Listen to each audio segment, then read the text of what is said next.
Assalamualaikum warahmatullahi wabarakatuh.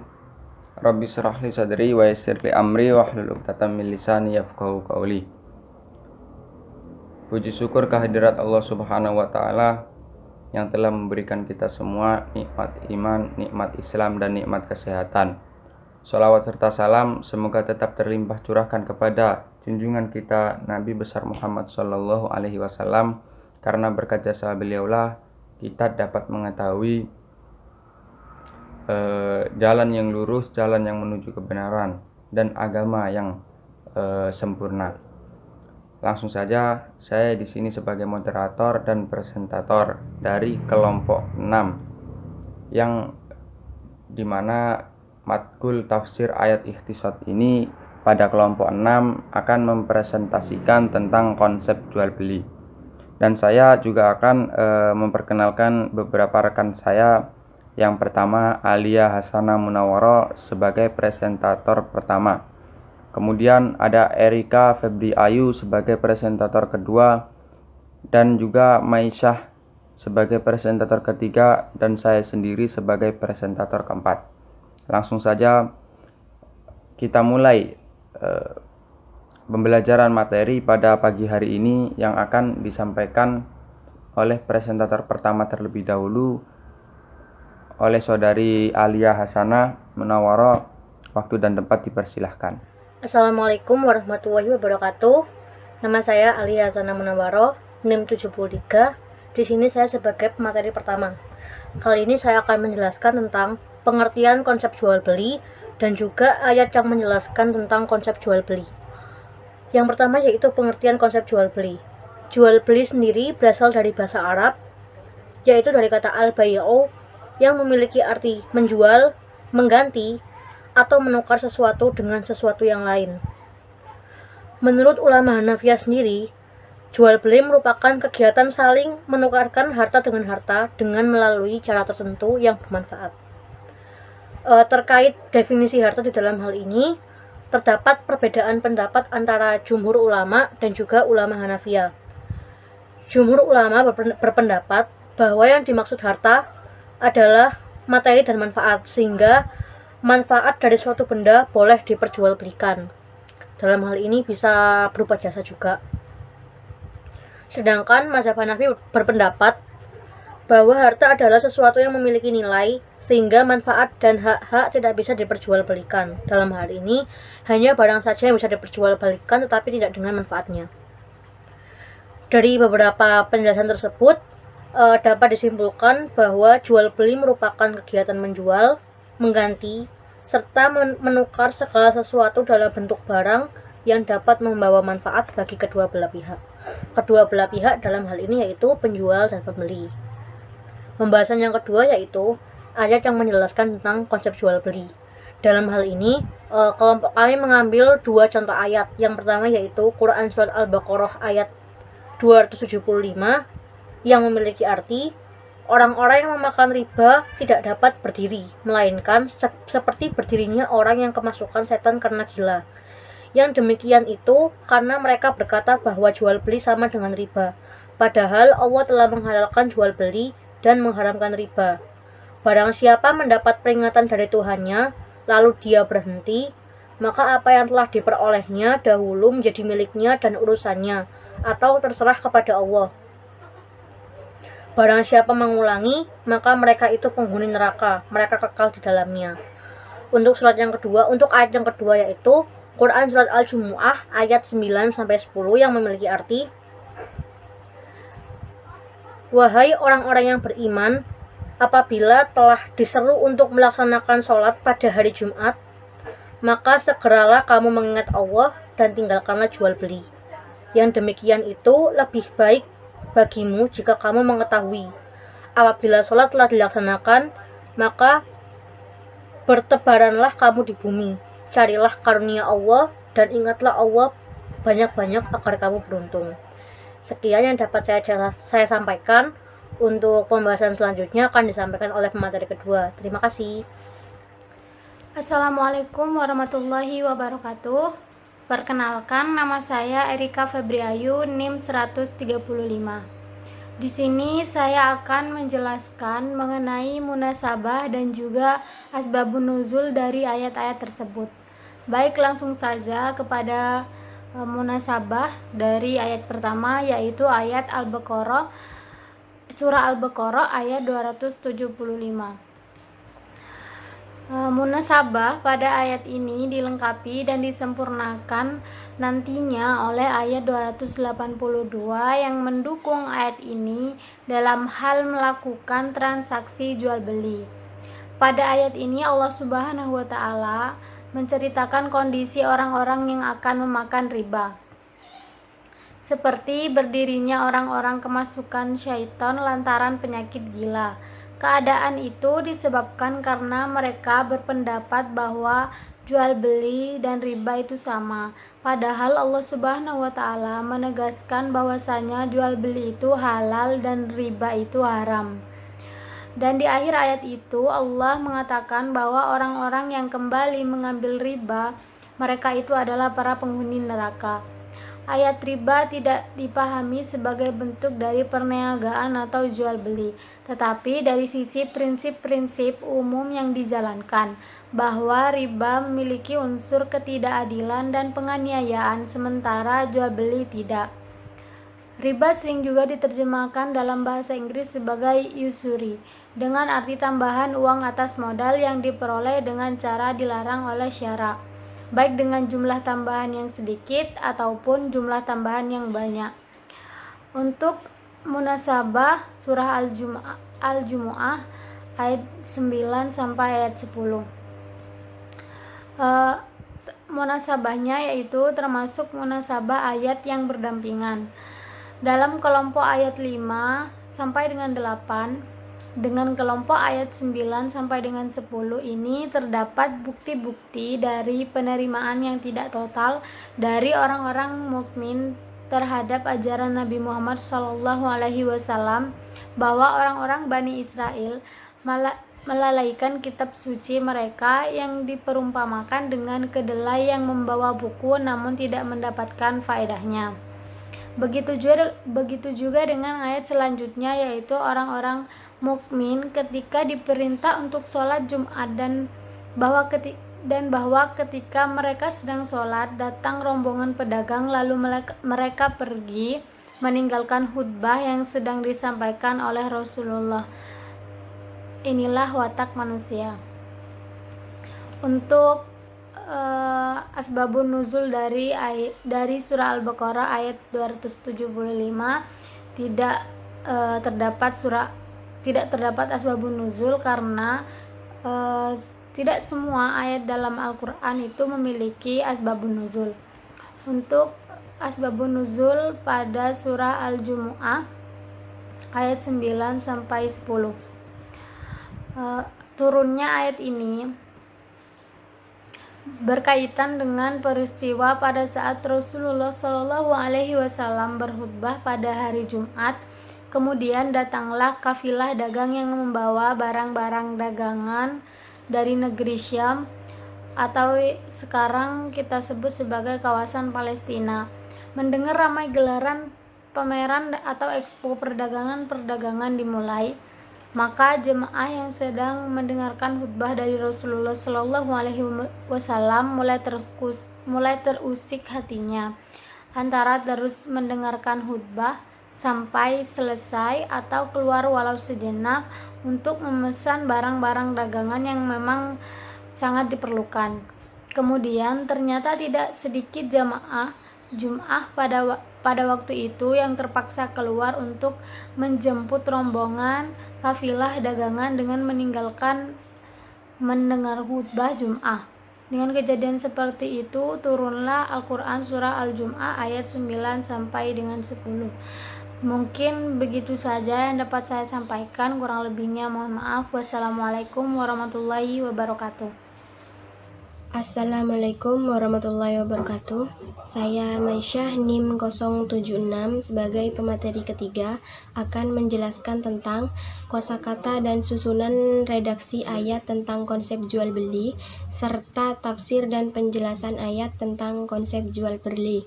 Yang pertama, saya akan menjelaskan tentang kosakata dan susunan redaksi dari surah Al-Baqarah ayat 275. Alladzina ya'kuluna riba, orang-orang yang makan atau mengambil harta riba, la yakumuna, tidak dapat berdiri, artinya pada hari kiamat, illa kama yakumu, melainkan seperti berdirinya alladzi yatakhabbatu syaitanu, orang yang kemasukan syaiton, minal masi, lantaran tekanan atau penyakit gila.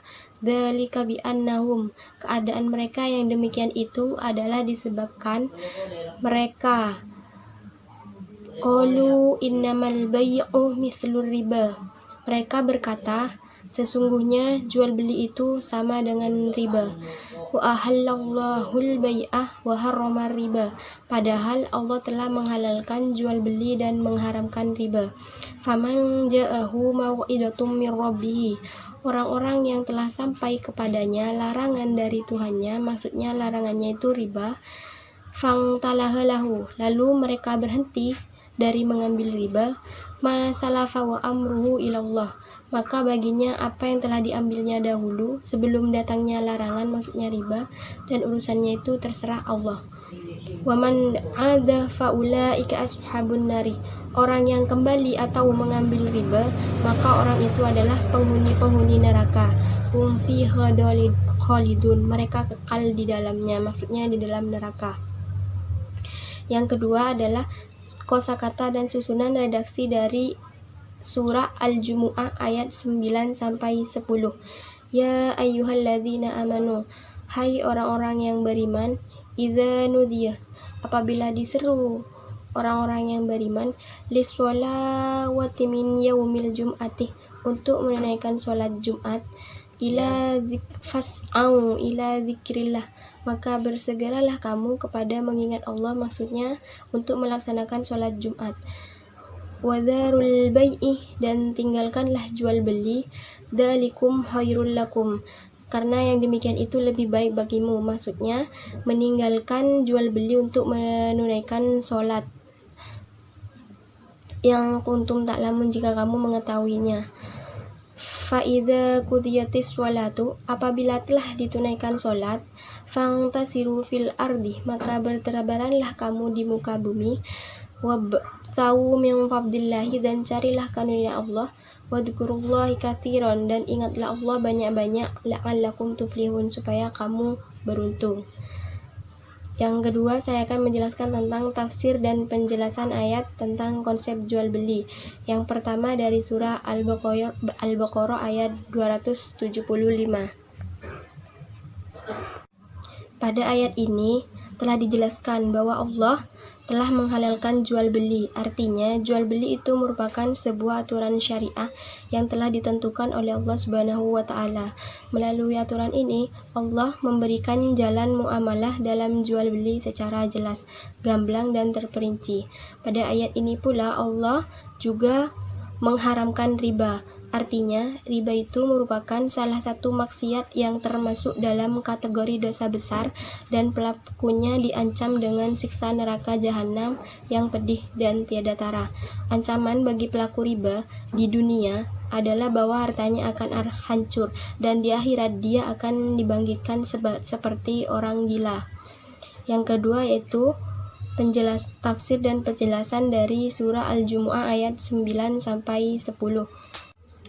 Pada ayat ke-9, Allah memerintahkan orang-orang yang sudah beriman untuk bersegera berzikir kepada Allah dan meninggalkan jual beli pada hari Jumat.